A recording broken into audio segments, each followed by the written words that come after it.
Chapter 19. The two angels came to Sodom in the evening, and Lot was sitting in the gate of Sodom.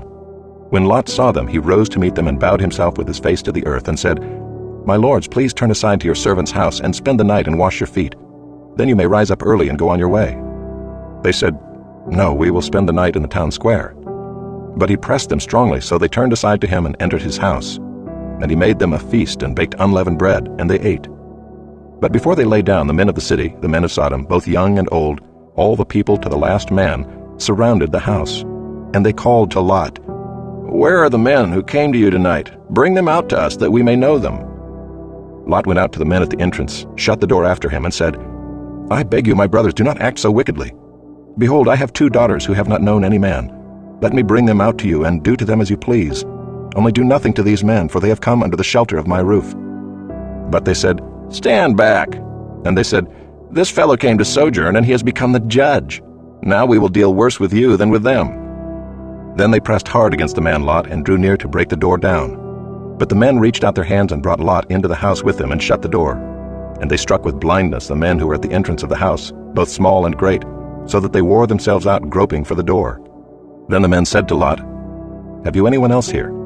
Sons-in-law, sons, daughters, or anyone you have in the city, bring them out of the place, for we are about to destroy this place, because the outcry against its people has become great before the Lord, and the Lord has sent us to destroy it."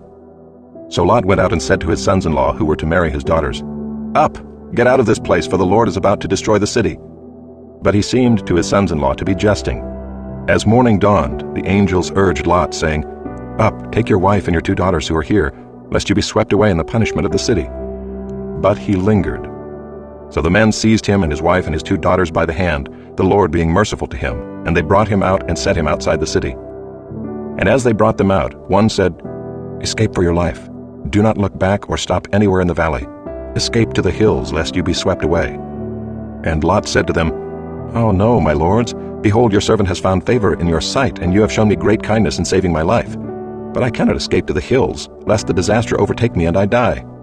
Behold, this city is near enough to flee to, and it is a little one. Let me escape there. Is it not a little one? And my life will be saved."